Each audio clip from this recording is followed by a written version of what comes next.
1 week season. 1 week season, fam. La Familia. Welcome back to another week of Wake and Snake. My name is Mike Johnson, M Johnson 86. Coming to you, it is June 30th, almost to July already. Couple months since the NFL draft. Time is flying. We just had a big trade that's going to shake some things up. We have our price drop in our Best Ball Plus subscription coming tomorrow.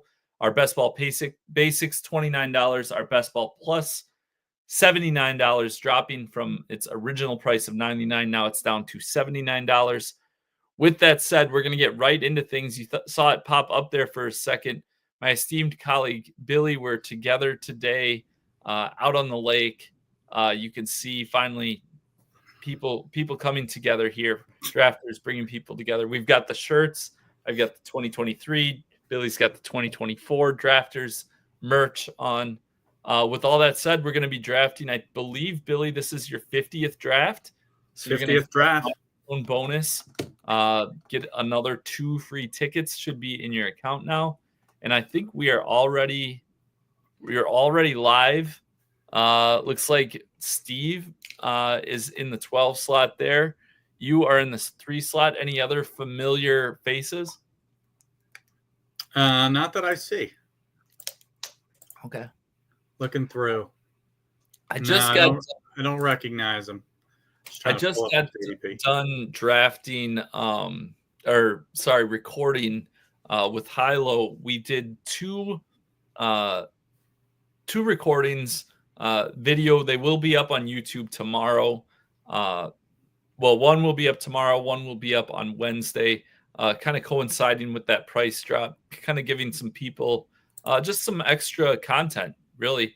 The first one is talking about some guys that we player takes, I guess, guys that we have different opinions on and where our rankings differ the greatest. So kind of talking through kind of a debate, we call it the great debates. Guys he's higher on that I might be lower on, and vice versa. And then on Wednesday, we will have a recording that will be released talking about player specifics of certain guys that I like better for this drafters format specifically, and maybe guys that I am lower on for this type of format. And he does the same for Underdog. And I throw a few DraftKings nuggets in there as well, but those are kind of our two primary, our drafters and Underdogs. So highly encourage everybody to come back next couple days and check those out. If you're not a subscriber already, what are you waiting for? Hop in. We only got 2 months left to get after it. So with all that said, 50 drafts in, Billy. How are things? Were you able to max their $2 contest as well? Yeah, I maxed their. I feel like I maxed their $2 two weeks before it filled. So I was having a little bit of FOMO, which I think when we initially chatted about this, I was planning on doing maybe 25 in the $20, just to kind of get to that first tier. But had 2 weeks, had to get a couple more lineups in, so ended up getting up to 50 here. And it's been good. I'm excited to check out your content that you did with Hilo and hearing about how those things are different. Yeah, for sure. And it's funny, we're recording and he had some internet issues, and like literally we just paused the recording because it wasn't live, so it was fine. But like in the time where he was out, the Jonnu Smith trade happened. So obviously we will talk a little bit about that. And I guess, do you have some initial takes? We see Devon Achane going off the board here already at 16. I guess, what are your initial takes? Probably pretty straightforward, but where are you at with the Dolphins, the Steelers, etc.? I feel bad for my Jonnu Smith and Pat Freiermuth already exposures. I feel like both of their ADPs are probably going to drop based on that news. Just, kind of a crowded tight end room already. I'd be surprised. I think if they, I feel like you're going to probably see Pittsburgh maybe trade Darnell Washington. Like, there's no reason for them to have 3 pass catching tight ends. And then I guess the more straightforward side for Miami, I think Waddle's ADP is probably around too low. I feel like you've seen Tyreek's ADP the last couple of weeks continue to creep up. Like, if he's here for me in one pick, I'm gonna consider him at 22.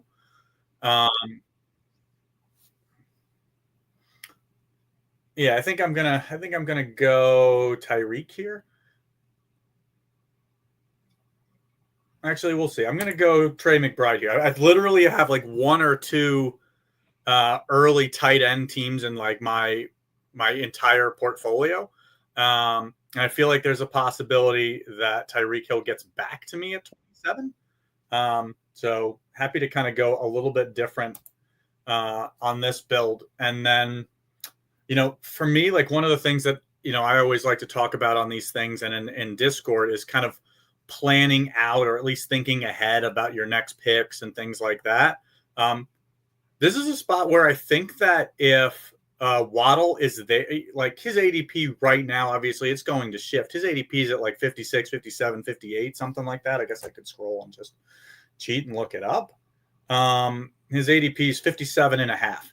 I think I would consider him here definitely at 51. I might consider him at 46 just because of how concentrated Miami's offense is going to become with Jonnu Smith move. Like, they have no tight end on their, they have no tight end depth. So maybe they go out and acquire somebody like Michael Mayer. Like, that would be super interesting with Brock Bowers kind of dominating, the snaps for Las Vegas. Like, I feel like that's something that could happen. Now we're talking.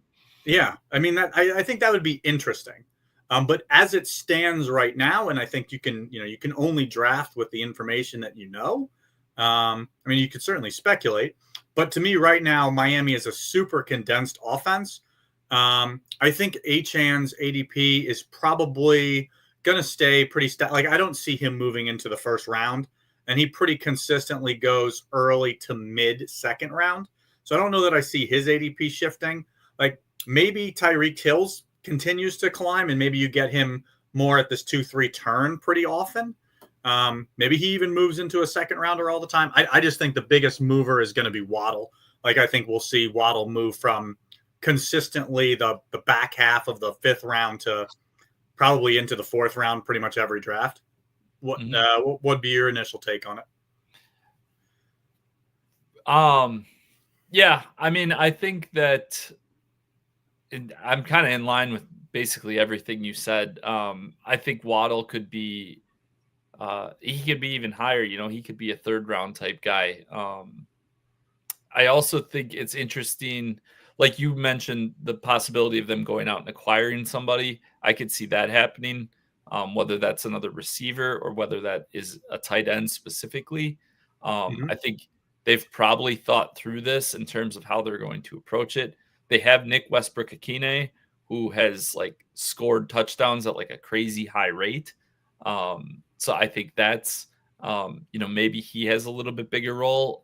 I've taken a lot of Malik Washington, but NWI could be an option there as well. I love the Michael Mayer idea. That would be awesome. I'd be pretty excited about that. And he's a very good blocker, which is important to them. So he could become like a full-time player, whereas Jonnu was more of just like the pass catching guy, and that evolved into a bigger role as last season went on. But yeah, I'm interested to see things from the Pittsburgh standpoint too. DK Metcalf just went off 44 in this draft, kind of where he has been going.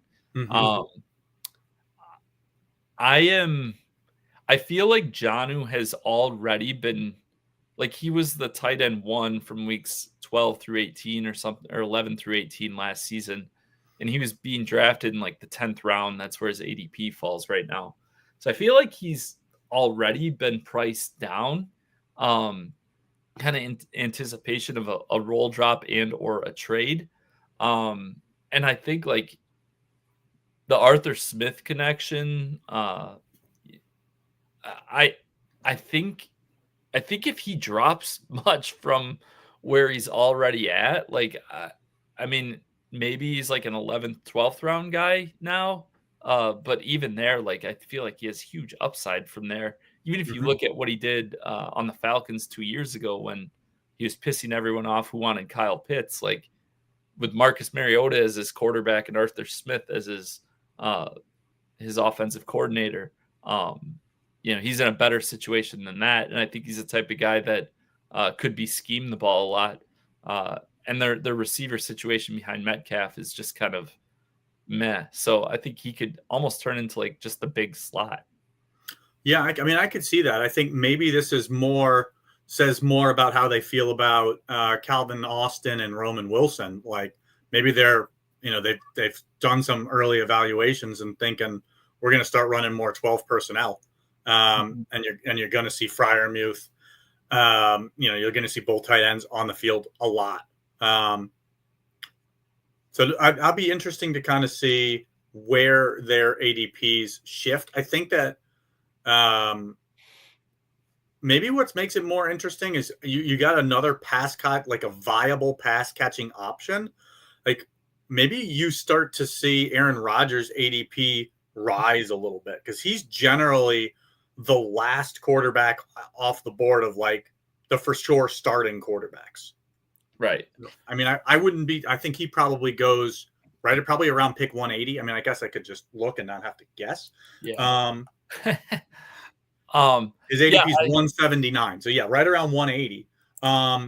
Yeah, I mean, I could certainly see his ADP rise with just kind of that thought of having a little bit more pass catching options. Well, and you've got kind of two conflicting forces here with Smith and Rodgers, where Smith, very run heavy approach. Rodgers tries to control everything everywhere he goes, has a ton of input, very high pass rate, kind of approach. He throws the ball, plays slowly, milks the play clock, but I don't think that I think that the Jonnu trade, it signals an intent that they do want to throw the ball a decent amount, and they felt like they needed another weapon to make it happen. I'll also be interested, the whole Jonnu thing kind of started with him kind of looking for a new contract. So, they'll tell us, they'll speak with their money a little bit in terms of that. Like, what do they sign him to a hefty contract and show, with him and Metcalf, like, is this going to be a more pass-centric offense? I think there's some opportunity here. Yeah, I agree with you. I feel like this is going to be Joe Burrow here for C. Schwartz. Yeah. I kind of had my mind set up that I was going to go wide receiver here. I don't mind seeing Travion Henderson here because I kind of like that.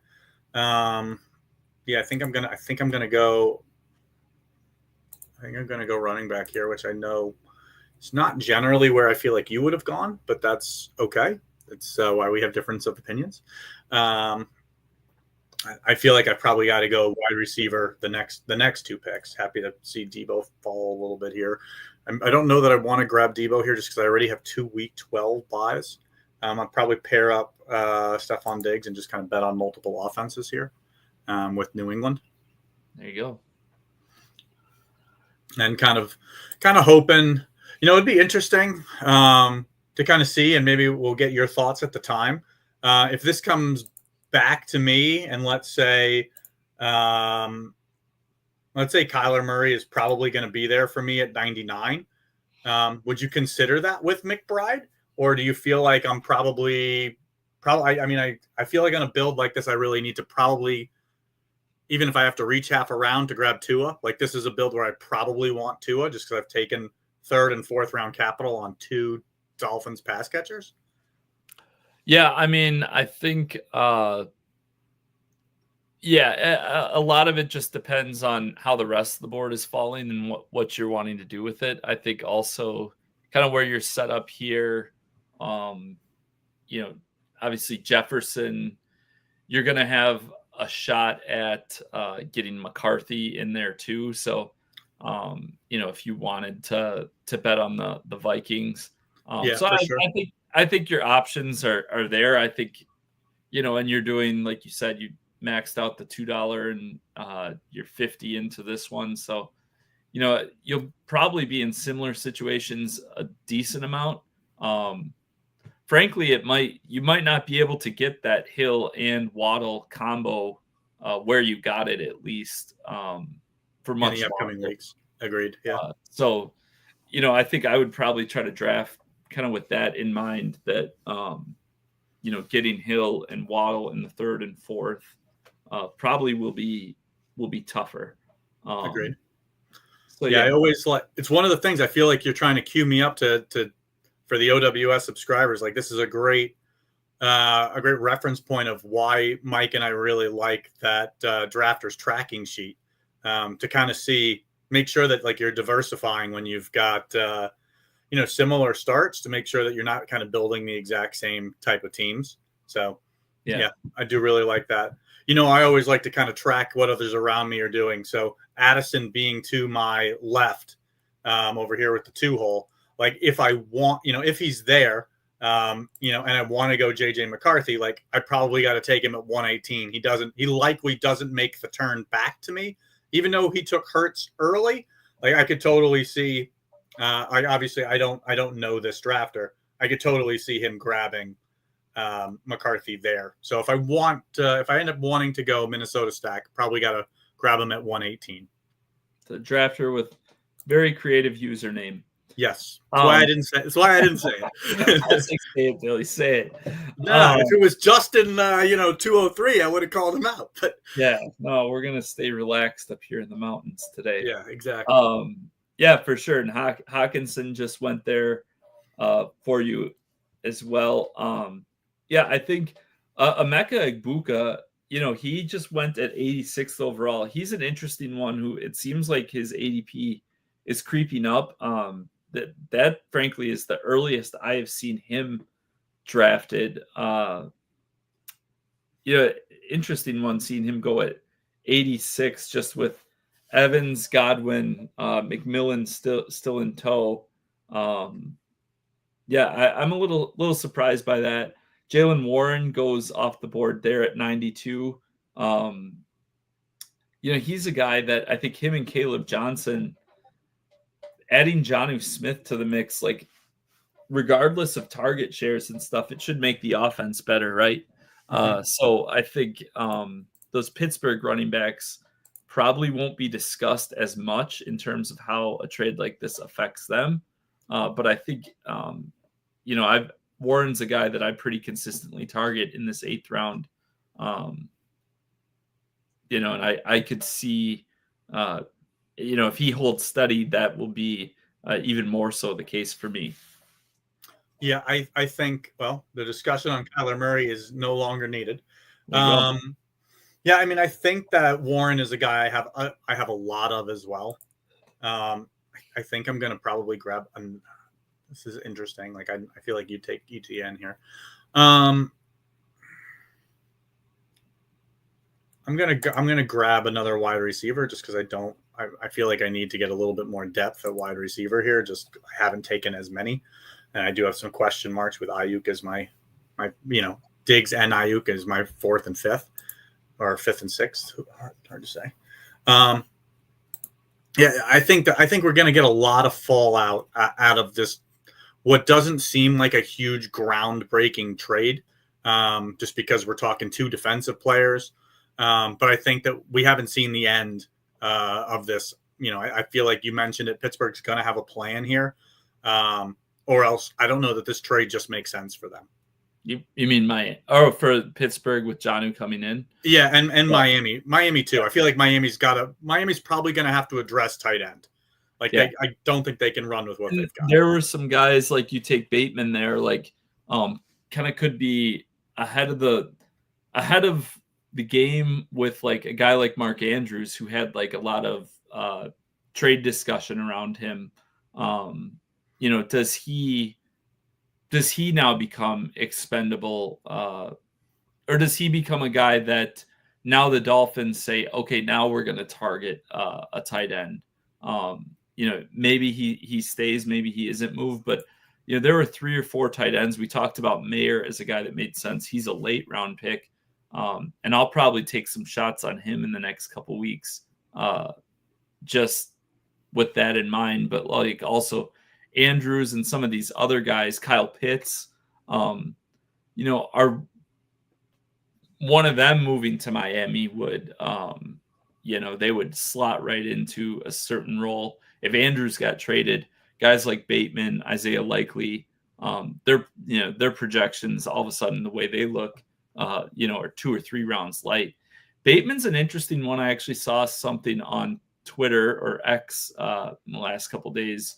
It was kind of a good point that someone said. They're like, so Bateman, former first round pick, we all loved, we were high on.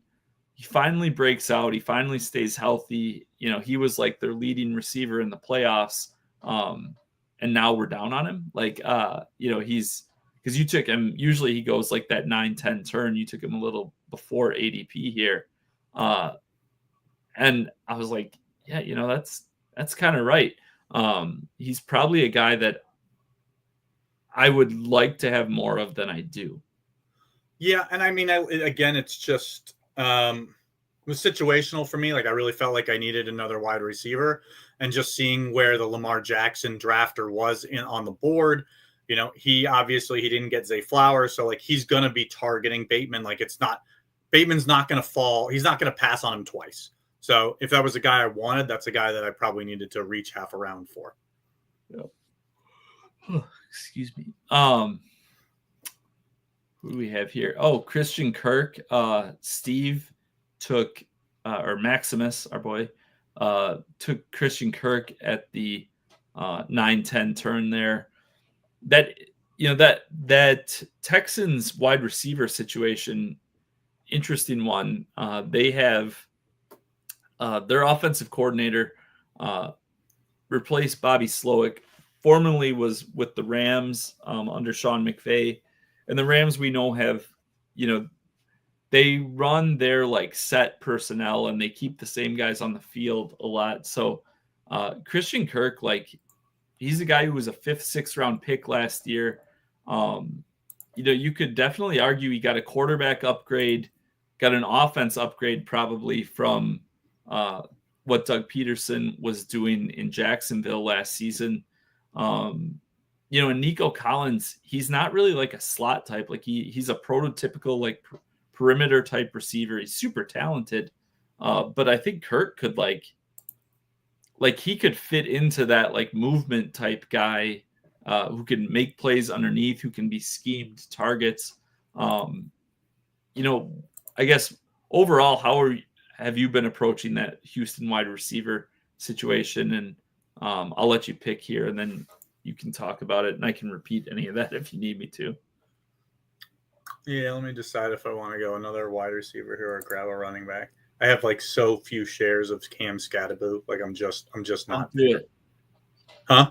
Don't do it. I'm not leaning onto it. I'm gonna grab Tootin here. Another guy I don't have a ton of shares of, but at least bye weeks make a little bit more sense.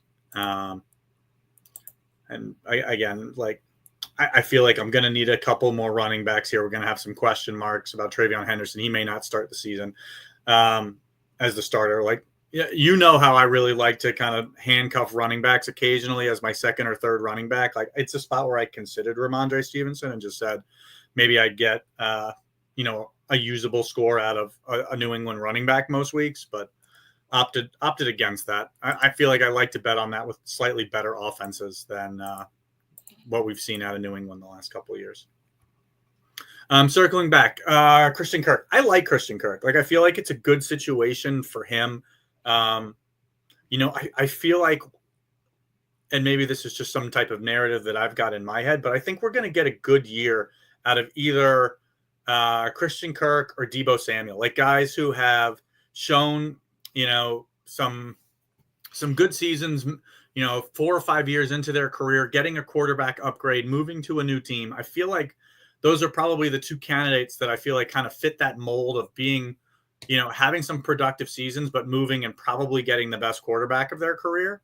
I think that's I think that's going to be interesting. And I kind of like one or two of those to have a really strong year. So I feel like I'm probably over the field in terms of exposure on both.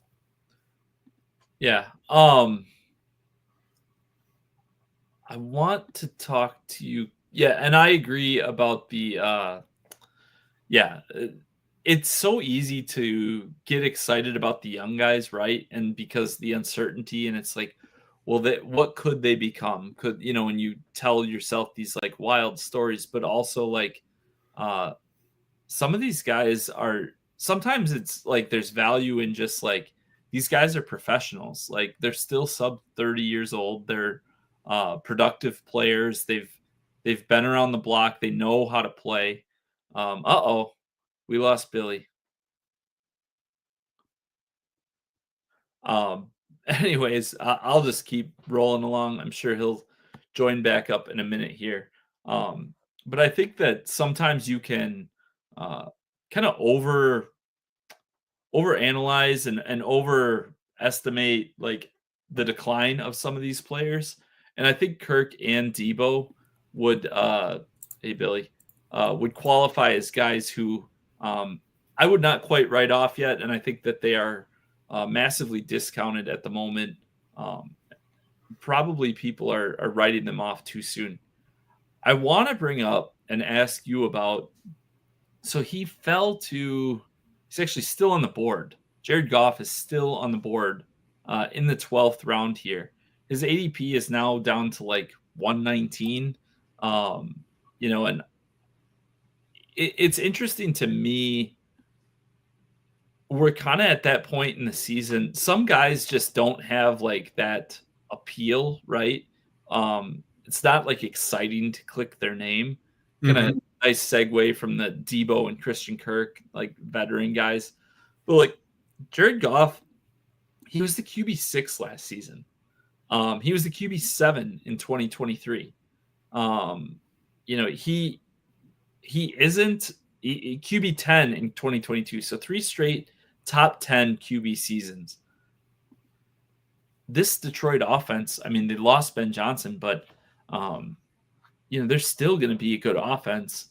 It's interesting to me to see a guy like that where like people almost just get tired of drafting him. We keep losing Billy. I don't know what's going on there. But Jared Goff, once Billy gets back, we'll get his take, but he's one that it's just interesting, kind of the theme across the board, talking about Debo and Christian Kirk, and now Jared Goff. Who are those guys that you are seeing as, this is kind of a rhetorical for the listeners, but you see this sometimes where people just get bored of certain players and their archetype and kind of their reputation isn't as exciting, so they fall for basically no reason. So I guess, do you have any thoughts on Kirk? How do you feel about the Detroit offense in general? I know there's a certain rookie wide receiver that you have a ton of to this point, but just curious to hear. As Tua got swiped from you. Yeah. I wasn't thrilled about that. I had to make a little bit of a late little pivot here. I saw that right as you like disconnected, and I was like, "Oh, did he just throw his computer?" Yeah, no. I mean, it's a little. I always find it interesting, like and again, like everybody drafts differently and has different thoughts and strategies, but like, I get it with like the guy who takes Drake May. Drake May's 20 past ADP. He has no. Not that you have to have correlation, as something we've kind of talked about a little bit behind the paywall on some stuff, but like I get that. I don't understand reaching on Tua like with no Dolphins, and it's not like you're right at the end of the board where there's no one left. Like I just never understand that, like why you go grab a guy half a round early, like with it's not like you've built the team around him. So. Right. Yeah, guys that like, I feel like in general, I feel like the rookies are just kind of that shiny new toy. And I feel like overall, I feel like rookies get drafted earlier than they should. Like, just as a general statement. For me, like, I would rather in a lot, I'm trying to think of like good examples, like in each round, like first, second round, like GNT, like I probably have one or two shares over 200 rosters right now between my 150 and in the $2. Like, he's just not a guy that I feel like is going to return value at that ADP. Just there's so much uncertainty as a rookie. He's probably not a great example just because he's such an early round pick, but I don't know. Like, I don't love 6th, 7th, 8th round, like taking shots on guys that we're just completely projecting. Like, I would much rather take shots on guys in the 18th, 19th, 20th round where your draft capital is so low, where if you're completely wrong, because you and I and everyone else is going to be completely wrong about, I don't want to say plenty, but a decent number of guys. I'd rather be completely wrong about somebody I take in the 19th and, maybe I get, one usable week out of him all year versus somebody I take in the 6th. Like, so to me, I feel like I draft more for upside later in the draft personally. Mm-hmm. You considering taking a third quarterback here at 14 or 15? I'm considering taking a guy with a current ADP of 157.9 if he's there in 3 picks. There you go. I don't know that he's gonna be. This is the one you got to survive. This is the guy I got to probably sweat. Because on his build, that's what would make the most sense for him, just because of how much late round correlation you could get. Yeah.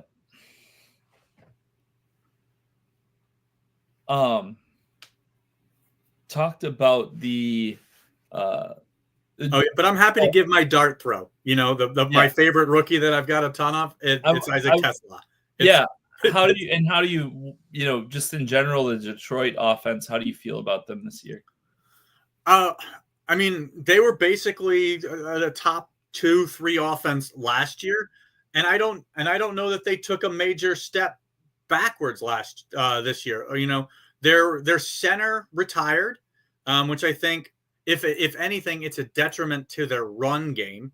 And so I don't know. I feel like it's an offense that I'm high on.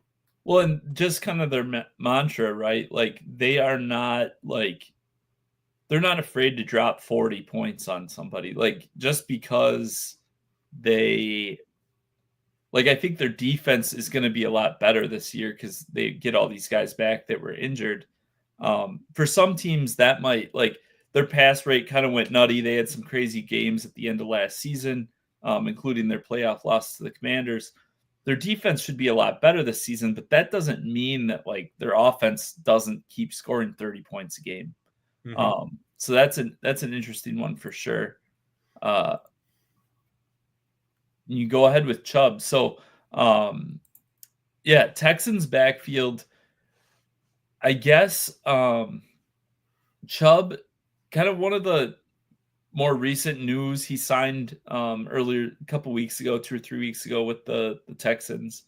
Joe Mixon hasn't really participated in much. I guess my question for you at this point, what is your thought or approach on a guy like Mixon who is getting up there a little bit in age? I guess, are you buying both Mixon and Chubb on different rosters, or are you concerned on Mixon and high on Chubb, or is it, I guess, where do you fall on that whole Houston situation? Because we talked about Christian Kirk a little bit, but I think that, if they return their offense closer to what we saw in 2023, there's definitely some room for profit there. Yeah, I mean, to me, I feel like I'm lower than the field on Mixon, mostly just because, one, he's getting a little older. Two, he was not the most efficient running back, certainly not in Cincinnati. And I just don't like the draft capital of him typically going in that 5th, 6th round. Like, I'd much rather and I feel like I reached a little bit on Chubb just because running back is thinning out a little bit here, and I only had 3, and I don't exactly have an anchor running back. Like running back on this team is pretty suspect currently at the moment. So this may be a team where we end up with like 7 running backs. So yeah, I mean, I guess just in general there, like I feel like prior to the Chubb signing, I had a decent amount, not like a crazy amount, maybe 10-15% exposure to like to the rookie Marks. He's not a guy I've been taking. I don't know that I've taken him a single time since the Chubb signing. I feel like he typically goes undrafted now. So I guess in general, just I've got a good spread of exposure across all 3 of them on different types of builds. Probably my least exposure to Mixon just because his draft capital is the most. And he had such a strong year last year for him, like career-wise. Like I feel like we maybe saw close to or his ceiling last year, and that's kind of where he's being drafted. So like if he repeats what he does last year, like you're not getting like a smash value. Like he's just hitting where you're kind of expect him to hit for where you're drafting him. But I feel like the downside risk is huge. Mm-hmm. What about for you? How do you see that situation? Since I want to take a little bit to figure out what I'm going to do here. I mean, I'm not super high on Chubb. Like I've always loved him and respected him as a player. Like he's been one of my favorite just as a fan, like guys to watch. Mm-hmm. Super talented, but also like I just don't know. It's a lot to expect him to become something he's not in terms of a pass catcher, or to return to that explosiveness we saw in the past. Just with had a severe injury when he was younger, and then obviously his knee exploded 2 years ago. It's cool to see a guy come back like he did last season, but I don't necessarily like. When we could get him 17th, 18th round, I liked him a lot more. But like you see Roschon Johnson, Will Shipley go right before him.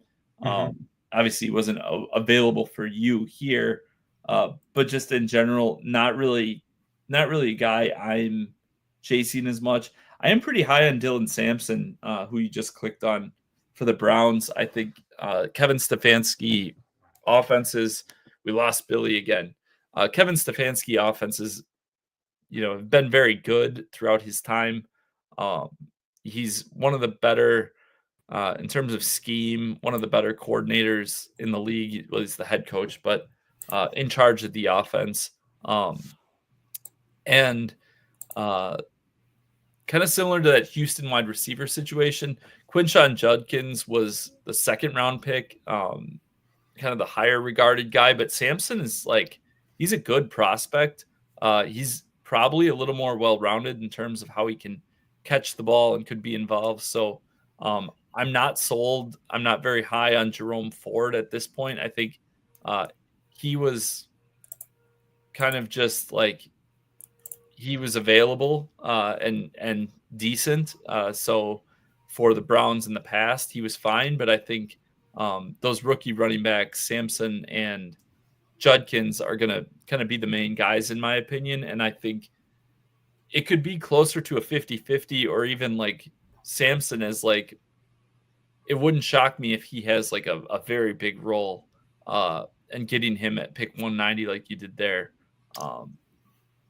Yeah, I like it. He's a guy I feel like I've been taking a lot more in the last couple of weeks in the 16th, 17th round. Like he was a guy a few weeks ago that was, I don't want to say going undrafted, but was commonly like a 19th or 20th round. So his ADP has definitely risen, but it's certainly, still, back half of the draft here, back 4th of the draft, the last 4 rounds generally that you're getting him. I like taking a risk again there.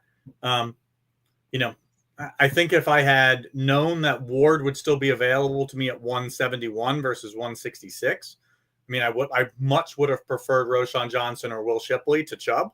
But I did feel like this team really needed a third quarterback, and I liked the availability with Ward. Like I thought there was a possibility that I would be able to grab Okonkwo here to kind of fill out my tight end silo there, to kind of make that pairing. Mm-hmm. You know, and I really wanted Wright, who went about a round early. That would have really helped me lean into, even though I didn't get Tua, to really complete that bet on Miami offense. So again, you got to be willing to pivot. Things don't always break your way. Lots of times you'll get sniped, and you know, you just got to be able to do the best that you can with the roster as it presents itself. Like, I would have been happy to see Sanders fall to me there at 214, so I could have at least had some more correlation with my second tight end. It's interesting to see Rodgers went at 196, you know, 15 spots behind ADP after the Jonnu trade. That I thought was kind of, I would have expected it to be the opposite. Yeah, obviously you don't always see like the immediate jump, right? Sometimes there's like a lag, you know, it'll take a few days for some of these guys, but I certainly wasn't expecting like him to be adds a weapon, right? And now he fall, you know, it's just one draft, but just certainly just an interesting thing. So not super high on Kareem Hunt, but I do feel like some of these guys that I've taken here, you know, like Samson, like Tootin, are unlikely to be the week one starter. So I feel like I probably need some guys that I can get some usable weeks early in the season at running back. Mm-hmm. Tight end, like, I do really like Elijah Arroyo. Unfortunately, he's also the same week 8 bye as McBride, so I can't go there at tight end. And kind of my choice now is, do I double up tight end and go 3 tight ends, because I'm basically punting at tight end here. Mm-hmm. Or do I add I feel like I got to go tight end here and then just see what I do. I'm going to go Cole Kmet here. I feel like this is a spot where we may see Cole Kmet get some more run.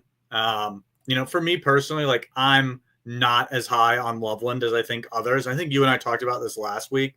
I don't know. I think we'll see more. Like, Kmet is a guy that doesn't even get drafted half the time.